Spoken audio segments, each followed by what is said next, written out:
So all of this is there.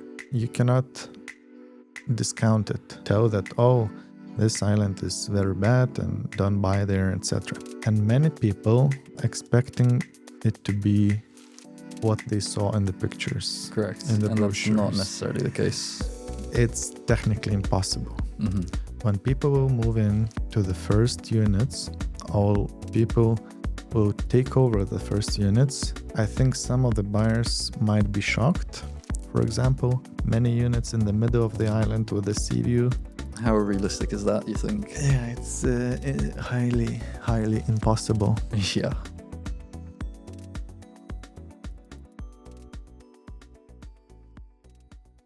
Hello everyone, this is the second edition of the Proper AI podcast. Today we're going to be talking specifically about Dubai Islands B. What is Dubai Islands? Dubai Islands A in comparison. I'm Kaiser and I'm sat here today with my colleague Aurelius. Yes. Welcome back, everyone. Let's start with Dubai Islands as a whole. What is it? Dubai Islands is, I think, the biggest hype in the market at the moment. Yeah. And people have very, very different opinions about it. And I believe the way it is created, you cannot have a single opinion about it because there are positives, there are negatives, and they are pretty intense. But in the end of the day, I think it is a high potential area. But as we spoke on the last podcast, the timing is everything there. Because I believe a lot of people are being sold for the dream of property. Yes.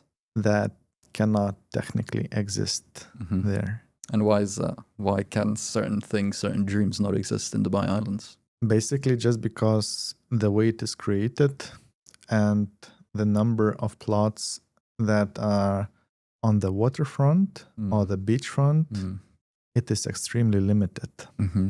And the units that are being delivered in this area, there will be 30,000 units in Island A and roughly 7-ish thousand units in Island B, according to the previously released master plan. That was updated a little bit, especially Island B part. It was updated from the official last release of the master plan, but still, Island B has much lower density compared to Island A. Island A has much more attractions compared to Island B. And these two differences, I think they are misunderstood sometimes a little bit. Tell me more. So the biggest feature that is being sold for Island A is that it will have a very big mall, which is a lot of value for the area, because this means that area, Dubai Islands, as the landmark, they have all the infrastructure. They will have a big mall, they will have a school, a few schools, they will have hospitals, etc., Everything will be there. Island B, on the other hand, will have a lot of villas. Basically, half of the island is villas and townhouses, and the other half of the island will be low to mid-rise residential and hotels. We have 30,000 units coming there.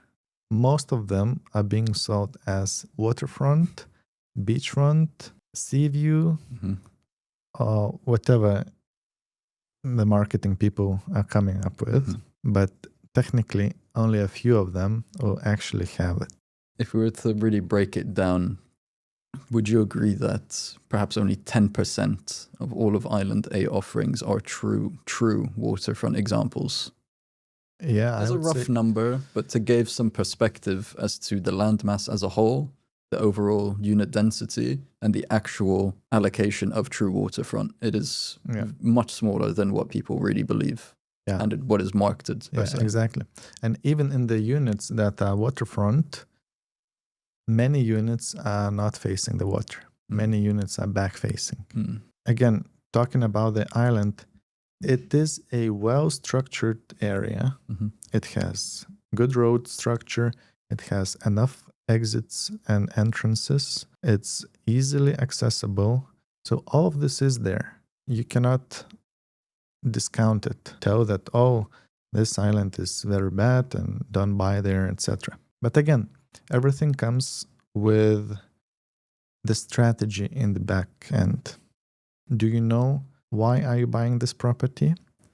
What are you going to do it and when? Yeah. I believe many people are expecting to have...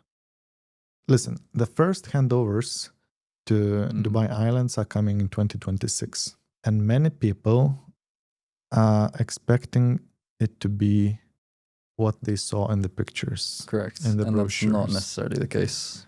It's technically impossible. Mm-hmm. When people will move in to the first units, all people will take over the first units. I think some of the buyers might be shocked because of the amount of construction that is happening there. Mm-hmm. And if they expected to have it ready and actually usable, if you can say this word, I think many people will lose confidence in the market in general by the way they were sold. This really highlights timing again. Yeah, this is timing again, because I believe those properties are valuable and people entered in a good price per square foot, if you calculate in this way, or in a good price as a unit. But I don't expect that they will have the appreciation they are expecting on the handover. And if people were not planning to take over the properties, they will be in a big trouble, because I don't believe that end users, as it is called in the market, or home buyers or tenants that are looking for upscale property, which Dubai Island is supposed to be, they will not like the life quality for the next 3 years at least. And there are rumors about the timing when the mall is opening. But again, it's not officially confirmed. And last time I went to the plot, nothing was happening there. So there are a lot of things sold in Dubai Islands that will become true, but not on the time that many buyers are expecting. There are a lot of things sold on Dubai Islands that cannot even technically be true. For example, many units in the middle of the island with a sea view. How realistic is that, you think? Yeah, it's highly, highly impossible. Yeah. Technically, because all the island is low rise, so there's no possibility to have a view. It will be just blocked view. But when you go outside of the unit, it will be nice after some time, after the main construction site is gone. In general, Dubai Island A is a good product.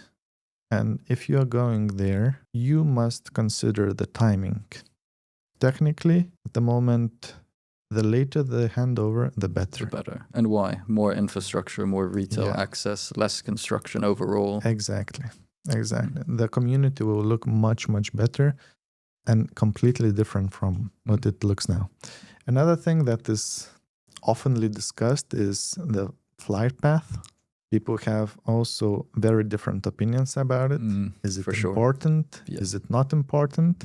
In my case, when I give this information to potential buyers that, look, this is the density of the area, this is how often the planes are flying, both up and down. None of the upper scale or premium unit buyers were willing to put their money there, especially the ones who were thinking about moving in after some time. It is an opportunity to wait and to actually see how bad is it going to be, because many agents and buyers and people selling this area, I don't know how many, but a lot of them never been inside.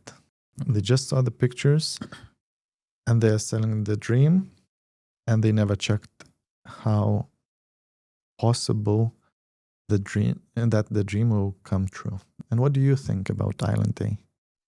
Island A, very much agree on everything you've said, honestly. To touch on the flight path from the planes overall, I think it's important to highlight that operation from Dubai Airport, which is now affecting and likely to continue to affect Island A more so than Island B and Island C, etc., purely because of how landing and takeoff is. I think it is a really important point to highlight for at least the next 4 or 5 years until we see operation shift over to Al Maktoum Airport.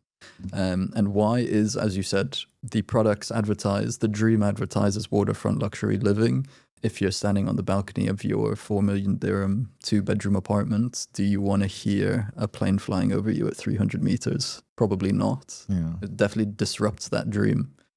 So overall, definitely agree, but want to reiterate that although Island A does have some good opportunities, and what separates those good opportunities is the plot placement being true as advertised, as well as the developers actually delivering a good product. So we're talking about Dubai Island A, the value proposition, certain selling points, but where is Dubai Islands on the map of Dubai? Actually, let's begin from the start. Dubai Islands was not supposed to be Dubai Islands in the beginning. Mm-hmm. It was supposed to be the Palm Deira. In 2009 crisis, they stopped this project. Dubai Islands is what was created at that time. And later on, the developer decided to keep it as is and rename it to Deira Islands. And later on, the name was changed to Dubai Islands, and they started to sell the plots to many different developers. So anyone could purchase a plot. Actually, people made a lot of money from these plots because the price increased massively in a very short period of time. Since they started to sell the plots till now, the price has increased double. I think it's safe to say on average, depending on the area, on the exact location and when the plot was purchased. But let's say they doubled within a year, or let's say 1.5 years. Getting back to the area, where is it? It is right in front of Deira. Deira, for those who don't know, it is the old Dubai. Yeah. And it is Dubai that many people wouldn't consider this as a part of Dubai, especially foreigners coming from Western Europe. It is not, let's say, culturally acceptable for them. So there are some people saying that because of this, Dubai Islands will never appreciate. I don't believe so. It is very distant from Deira, and also all the entrances, they are passing by Deira. So one of the problems in Deira is traffic, because the roads are very narrow and the traffic is very intense. So it takes ages to go from one place to another. But for Dubai Islands, there will be 3 exits and entrances. That one is already done, second is on the way, and third is coming soon. And none of them will pass. To access Dubai Island, you will not have to pass Deira. With all these entrances, you just go around Deira and you don't see, you don't feel. But again, in the market, there is some resistance for this. Would you say this is maybe a psychological hurdle more so than a physical hurdle? Yeah, definitely. Most of the arguments against Dubai Islands are psychological. Again, even the flight path. You can definitely argue to a degree how important is this. Yeah, and it's very because subjective. when you are inside, I don't think that people will hear anything, but they will know, they will feel, and they will understand where they are. At the same time, also, it's not going to be forever. We are having operation shifting to Al Maktoum Airport, so definitely psychological to a degree. Yeah. Exactly. Okay, so Dubai Islands A. We are talking about it for a long time already, but there are 5 islands. Island A, B, C, D, E. A is launched. A is under construction. Will be handing over starting from 2026 to, I believe, until 2030. The last handovers will be there. And then the development is moving further in the sea. and it is Island B. Yeah. Tell me about it. What is the difference? So Island B, from my understanding, is a much more exclusive, lower density island overall. As you said, just from a unit allocation perspective, 30,000 units in Island A versus 7,000 in Island B already paints some perspective. And because of this, and because of how the islands are shaped overall, we see that Island B has a lot more sort of real estate space for beaches and waterfront overall. And because there's so many townhouses here, for example, we believe in any case that apartment offerings on Island B are going to be a lot more higher value in terms of quality of life. And as a result, likely higher entry prices that we've seen from existing launches. But alongside that, also higher room for appreciation. Why is that? Is because less units overall, less competition, more units that really fit the dream of what Dubai Islands is. I think what is important talking about Dubai Island B, as you mentioned, the shape is different. The shape is much narrower, and there is a road in the middle. All the lower part of the island is villas and townhouses. All the higher part, or the closer to the open sea, is the part for the apartments and hotels. There are roughly 10 to 15 units as plots that have actual beach access, where developers can create private beaches, which is extremely valuable in Dubai. And this is mainly the Dubai dream, to have an apartment or villa with beach access and 15 to 20 minutes to the city center, which Dubai Islands is. And what is also very important, because it is much narrower, even the units, the plots that are not on the first line from the beach, there will be much closer distance to access the open beach. So even the, let's say, second or third row units, they are better positioned compared to Island E if you are in the middle of the island. And another thing, you have everything that is in Island A in terms of infrastructure. You can use mall, you can use schools, you can use hospitals. At the same time, you are in a much calmer area and much more limited area. And it's only 5 minutes to drive to the mall. So I think this is better combination for a really premium property compared to Island A, where you are right next to the mall, like a 2-minute drive, but then there is parking, there is infrastructure, there is people coming, traffic, etc., etc. So I think life quality in Dubai Island B will be much better, and it will be much better from the beginning, which is a difference from Island A.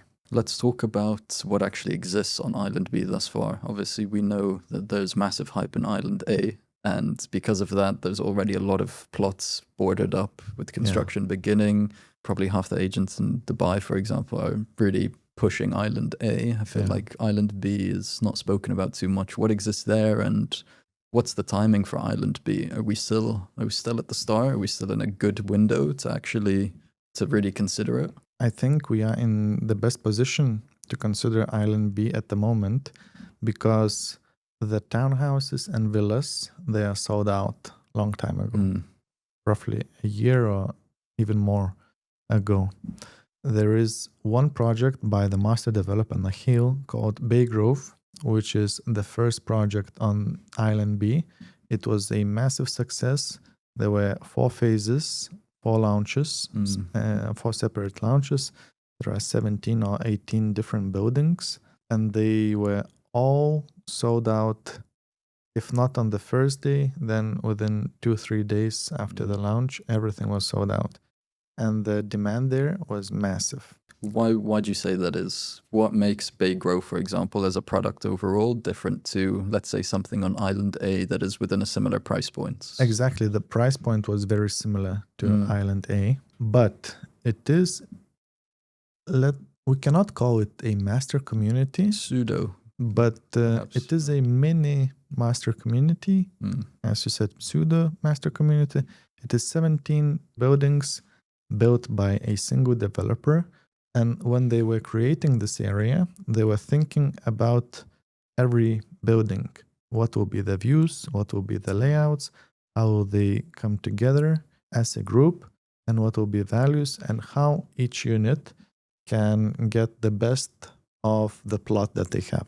Because that plot, it has a little part of the beach, which is worse than other beaches, but still you have a beach access. Well, in any case, Nakhil more so advertises it as a cove, which I think it is more so a cove than you can say a full-on beach per se, but you still do have that beachfront lifestyle. Yeah, exactly. And then after Nakhil, we didn't have anything until now. What's happening now? Now the plots are being sold to private developers, and they are launching their projects on Island B. And all the projects that I saw, they are much higher quality, much higher level compared to Island A. Even in Island A, we have very high quality developments together with pseudo high quality developers the developments that are supposed to be higher quality but are coming from lower end developers. So it gives variance. Some variance in what products you're really getting, right? I mean, if you're paying 4 million for something that is advertised as luxury versus someone that is advertising it, but it's maybe their first attempt at something luxury at a similar price point, it really muddies the waters of what you can expect, right? Yeah, exactly. And I think there will be a lot of different opinions in the future about Dubai Island A because of different experiences that people have. And different experiences, we can talk about the quality, we can talk about our expectations met, we can talk about if the investor made money or he had to exit earlier, then he should have. There are a lot of things that are giving a lot of question marks. So getting back to Island B, we have a few developers that already purchased the plots there and others are in progress. So Island B is coming and is coming strong. And even though the starting price point is higher than it was at Island A, the value that it is bringing for a premium property buyer, I think this island is matching much better the requirements and criteria that premium property buyer is looking for than Island A. So is it right to assume then that the premium that we see on starting prices in Island B that will be coming in the coming weeks, this premium price is worthwhile for the overall product and exclusivity and quality of life increases that you see in Island B, as opposed to A? Yes, I think the products and the developers that I know that are coming with the projects in Island B, they are proven developers in one way or another way. There are new developers, but also coming with a high-end product, and we know the backing they have, and it is also very important. But also big established developers are also coming to the island to bring something very good, and I believe it will be high demand on the launch and also high demand when it will be handed over and people enjoy living there. And the end users are the reason why the properties are appreciating. It's not the investors. Investor is always looking for a good deal. It means he wants to negotiate, he wants to lowball, he wants to take the best that is possible. And the home buyer, they want to get the best that is possible, and they are willing to pay premium and extra just to get a unit in a good development. That's why we see much more appreciation in the areas and units that are good for home buyers and that are creating and offering good life quality overall. In short, tenants and home buyers are willing to pay extra for good property. I think we can easily say it in the fact that you and I both, I'm sure, throughout our daily life dealing with different clients with different criteria, everybody has their own checklist that they're trying to tick as many boxes as possible as to their main criteria, what they prioritize, what they want in the product overall. And we're seeing more and more that in order to get those last two boxes, to go from an 8 out of 10 to a 10 out of 10, people will pay the premium. And this is really what's driving the appreciation over time, right? Yeah. But again, you need to be cautious, and you need to think about what kind of product are you getting in terms of size, price per square foot, price per unit, and the timing. And of course, the most important, the location, the exact location of the plot, and what are the views, what can you actually expect from the unit. A quick point I wanted to make on Island B as a whole is actually Island C and what Island C brings and the proximity from B to C. I think that really ties together the difference in sort of overall philosophy from Nakheel, the master developer, going into the placement of each island, right? So Island B, as we've already covered, is much smaller from a landmass perspective. As a result, has more opportunity for beachfront. How does this translate then to Island C? Well, what is Island C? The Island C is, again, bigger land plot, land mass, but the density there will be even lower because we have 18-hole golf course planned in that area, in that island, that just simply cannot build properties in the golf course. We can build around and within, but it's impossible to build on the whole island, and that's why the density there will be lower. And it is supposed to be the most premium, except the Elite Island, but we don't have actual details about tangible that. Something details, that we can evaluate properly. But the Island C is coming with a golf course with a lot of resorts, lower density. So Island B is in the middle between two very important key, let's say, key value drivers: the mall and infrastructure, which is 5 minutes, let's say, to the west, and the golf course and all the, let's say, leisure, more lifestyle, lifestyle and so on. Lifestyle properties. They are, again, 5 minutes towards the sea. It comes to a perfect mix, I would say. And you can really see this in Nakheel's plan, right? Why are they intentionally making a smaller, less dense island mixed in between the two? You can really see the philosophy of intentionally trying to make Island B a bit more exclusive. Kaiser, why do you think there is so much information and demand for Island A and Island B and just in general Dubai Islands? What are the key points that salespeople are using to sell it?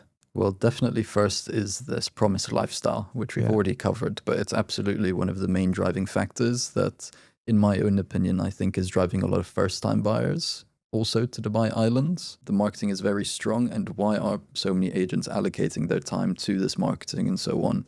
I think it's also because of availability, because it's a very dense island. It's typically easier to get a secured unit within a client's criteria than other areas of Dubai. The less dense areas obviously will have less supply, and as a result, harder to get the desired units for whatever criteria. So definitely the dream of the lifestyle, the availability overall, and I think also... the price point. I was going to say, exactly. So because of the price point of having a 1 bedroom at 2 million, and because there's so many options of a 1 bedroom at 2 million within Island A, let's say you aren't able to get something or you're not able to get the desired unit that your client wants, you can very easily pivot. A lot of the products overall is very similar in their marketing, and everybody now is trying to go more so to a wellness amenity offering. And because of that, it's almost becoming the average and no longer a unique selling point. That's why I believe a lot of attention is given to Island A, because honestly speaking, it's probably easier to sell than something else. Yeah, probably. And why is that? I think it is easy to sell because there are 3 main categories of properties that were performing very well in recent history. So one is villas and townhouses. They doubled in price and everybody's talking about it. And there is still demand and people will be coming and taking those units. There is downtown area or high density business areas. And then third one is beachfront or waterfront communities. All the previously launched or developed areas, they were appreciating massively. So this is why it is so easy to sell Dubai Islands. And then we need to think, when people are comparing the price level with established communities, let's say, I heard people comparing with Palm Jumeirah, with Blue Waters, even Palm Jebel Ali and everything else. So Dubai Islands, especially Island A, we have a lot of developers where you can get much cheaper price per square foot. And many investors are thinking only about this, to get the lowest possible price per square foot, not thinking about what the product is as the whole. And even though in many cases this perspective might be good, I believe when people are investing in real estate, they should not stop emotional attachment or emotional valuation at all. Like, you have to check the numbers, definitely.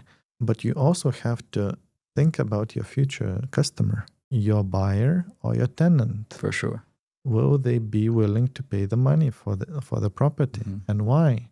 And when you understand these two things, you combine them together, then you have a good investment property. If you have the best price, but the unit that is not needed by anyone, neither tenants or owner or new buyers, you're gonna be in a loss in most cases. I think this is what is maybe hard also for some buyers. They are buying an investment property. Yeah.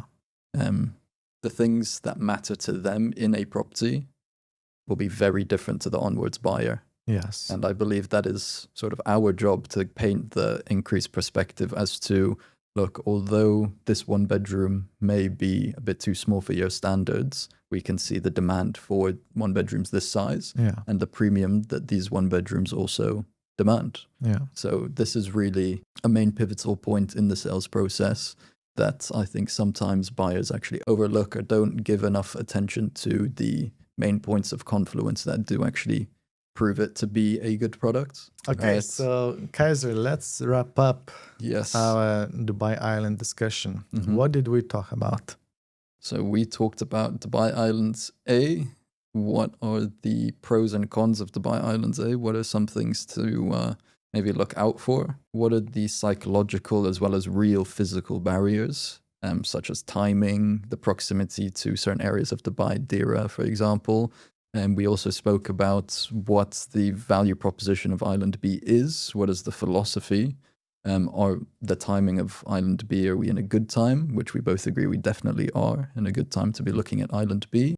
We also drew some comparisons or alleged comparisons to the Palm pricing as well as Blue Water's pricing, and how that is reflective, but also that price per square foot is not everything. There's many more variables that we need to consider. Yeah. So what is the conclusion?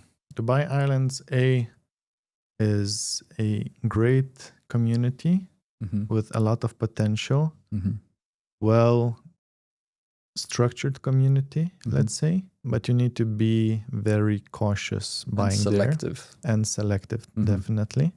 Island B is offering a different, a little bit calmer, a little bit more premium lifestyle. At the same time, it is in the area, or it is located where they can access all the infrastructure of Island A. And additionally, in 5 minutes, they can access the infrastructure of Island C. So they are in the middle, 5 minutes from everything. And then talking about Dubai Islands in general, it is well located with all the new entrance and exits. It will be 15 to 20 minutes to the city center, one of the city centers, downtown area, Business Bay, DIFC, where a lot of potential buyers and they work there. So, okay. Thank you very much for your time. It was nice talking to you again. As always. And thank you for you, our dear viewers and subscribers. And see you next time.